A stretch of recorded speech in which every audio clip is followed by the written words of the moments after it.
Morning, Tom. 1st of February today, the start of a new month into the new year. I'm going to show you something in a minute that I've come across behind our bed. We're downsizing, of course, and I'm sorting stuff out. Well, both of us are. And I haven't seen this object for quite a while. But, when people say to you, what were you doing, and can you remember what you were doing when a certain events happened in the world? Like, for example, people say, well, I can remember where I was and what I was doing when John F. Kennedy was assassinated in 1963.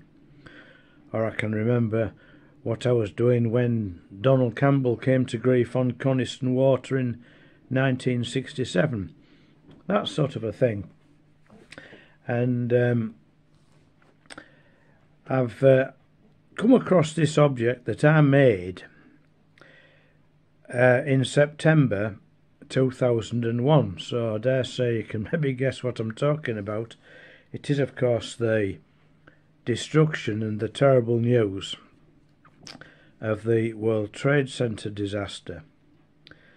And I can remember where I was and what I was doing that day, because I was up at not Scarborough Hospital, Bridlington Hospital, having some fluid taken out of my right knee, and followed by a cortisone injection.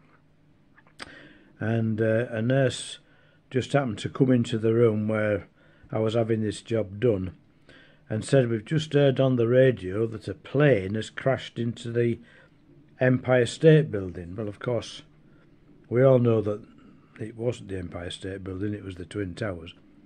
So that's what I was doing. And I mentioned just a minute or two ago about Donald Campbell's tragic accident on Coniston in 67. And oddly enough, I was planning to go to Donald Campbell's funeral at Coniston the very next day. And I'd just filled my Volvo up full of petrol. And the specialist I was seeing at the time, said, where are you going after you've left the hospital? I said, well, I'm going home, and then tomorrow I'm going off to Coniston. He says, you're driving nowhere for 48 hours with this knee. So I didn't get there. And as it turned out, it was absolutely pouring down, typical Campbell weather. So I never got there. But anyway, looking at all the papers at the time, I mean, it was just horrific what had happened. There's 3,000 people killed. And I collected all the Daily Mails that were coming out at the time. I got them from my mother's, actually. She was a big Daily Mail fan, was my mother. So I got all the papers every day that were churning out all the news and everything. And I decided to make up a montage. I was doing scrapbooks at the time, so it was, a period of what I call licking and sticking. So I decided to do this montage, and that's what I'm going to show you. I've just come across it today. I ended up giving it to our Robert in a frame. So he has it hung up in his bedroom, but with alterations, one thing and another, it ended up at the back of our bed. Anyway, it happened at 1:14 p.m. I so remember the time, and of course, one of the biggest tragedies was the fire service. They suffered horrific losses, those guys, and there was 343 firemen lost their lives that day, and I sort of made the montage up in essence to the memory of them, but also all the other people that were killed as well. But the firemen and the fire crews from all the fire stations that attended that day suffered horrific losses. So I'm going to show you the montage now. I'm filming it actually with it on the floor to hopefully stop a lot of reflection, because it has got like a plastic cover over it. Okay. Well, here we are, Tom. It's quite a big thing, so I'm going to have to sort of do it in sections. So started off with these headlines from a couple of soap papers.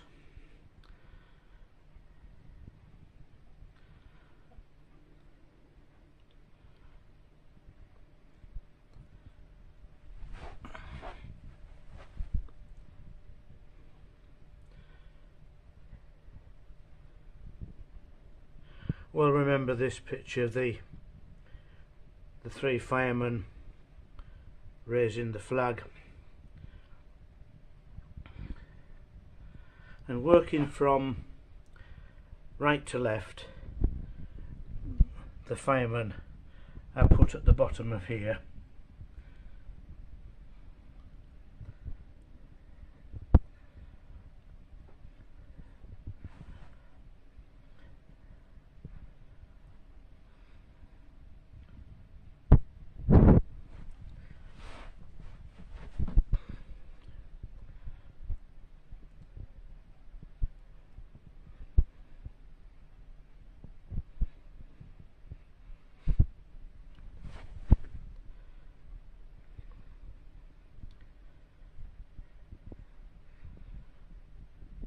So this is the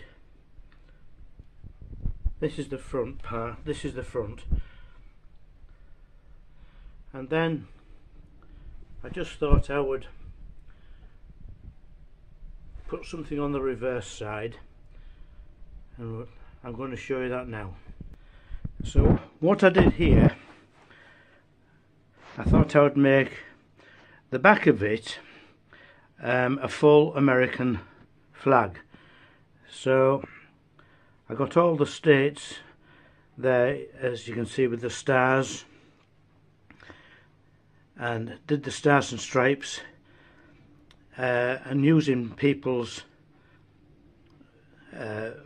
faces and heads, one in each of the stars, and then the stripes I picked out the bits of footage and pictures of the fire and the flames, and made those into the red stripes of the flag.